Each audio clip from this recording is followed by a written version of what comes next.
Pretty special night, Michael. You pleased with everything?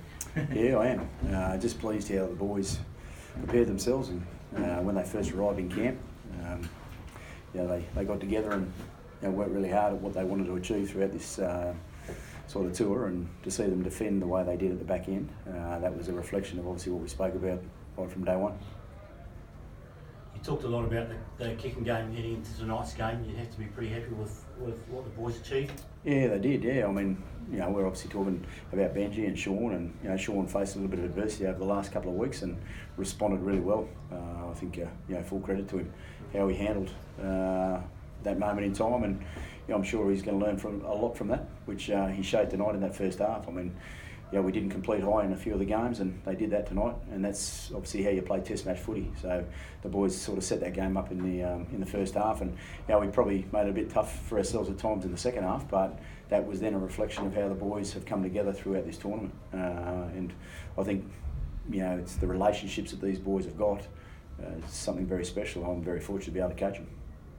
Brandon Smith, another player, I guess, who came into tonight's game under a bit of a cloud from last week, performed and stood up really well as well. Yeah, he did. He responded well. I thought Brandon would, but I think the senior players played a big part in that. They spoke to Brandon about the expectations of what we're doing now, and he brought back in and he got his opportunity again. And I think sitting on the sideline for any player in that situation from last week makes it burn, and he showed that tonight about the way he played. I think he was absolutely gone there at one stage. He just had to keep getting up and keep working hard, and he did that for his teammates. Coming into the series, obviously without Jesse and Nelson, probably needed Jared to step up. What he's made of him the last few weeks. Yeah, he's incredible. He's done a great job for the Kiwi jersey, and he's definitely putting things in a great place. But full credit to our forwards as well. I mean, the fact that we had players not playing didn't worry me at all, to be honest. At the end of the day, this group, when they come together and they want to play and perform for each other, well, they're very capable, and they showed that over the last couple of weeks. And that's something that we've spoken about. Because when you're going into tournaments, sometimes you don't know who you got.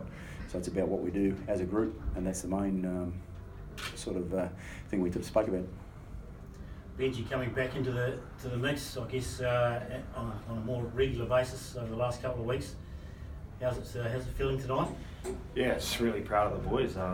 It's been a long time since I've won a series against an English side, and let alone a Great Britain side. So it's one I think the boys can really enjoy, and to be able to do it on home soil for us is something special. And I'm just really proud of the boys over the last couple of weeks, the way they've not only come together but performed as a group on the field.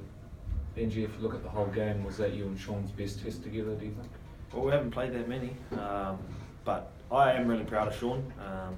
I think the best way you can judge a person is how they respond after adversity. I thought Sean, the way he handled getting dropped, not only that, but the way he came back and performed this week, I thought it showed a lot of class, and I think it was up there with one of Sean's best performances for New Zealand in terms of controlling the game, building pressure and leading, and really proud of Sean for that.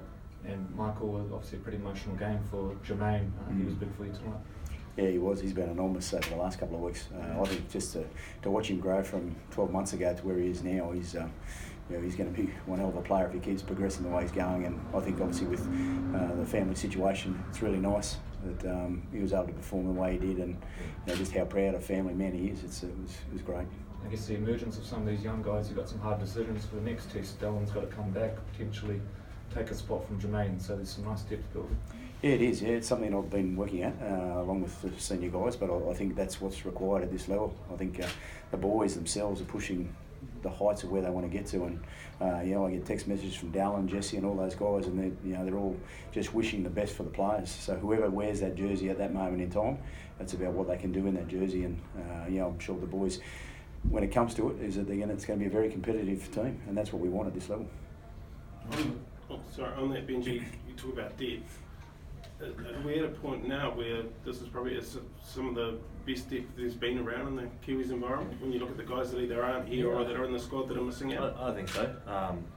What it does show is statistically how many Kiwis there are playing NRL now at the top level, and what I've enjoyed with Mad's coaching is he's stressed to the players in this environment to go back to their clubs and become leaders there. And that's what I think we need, a lot more of our players being leaders at their own clubs, and then when they come back into our fold, and the Kiwis, they showed that. And look, I'm the captain of the side, but without leaders around you to drive the standards of the team, it's hard to do. So I'm really proud of guys like Jared, Adam Blair, Sean, to name a few who have done a great job in putting this jumper in a better place. Mike, it's a long time before you assemble your next squad, so what do you tell the guys sort of heading into the off season and that sort of stuff? A lot of what Benji spoke about. We want the Kiwis to be the best players in their teams when they go back to clubland, and the higher performance they have at clubland, the more opportunities we'll have here. But also too, I spend a fair bit of time with my staff, and I've got a great staff in that to get around to the players quite often throughout the season. So it's not just about Test match series; it's about what we do throughout the season, and connecting with the players, and it's actually really enjoyable. Thanks everybody. Cheers, guys. Thanks. Thanks, guys. Oh,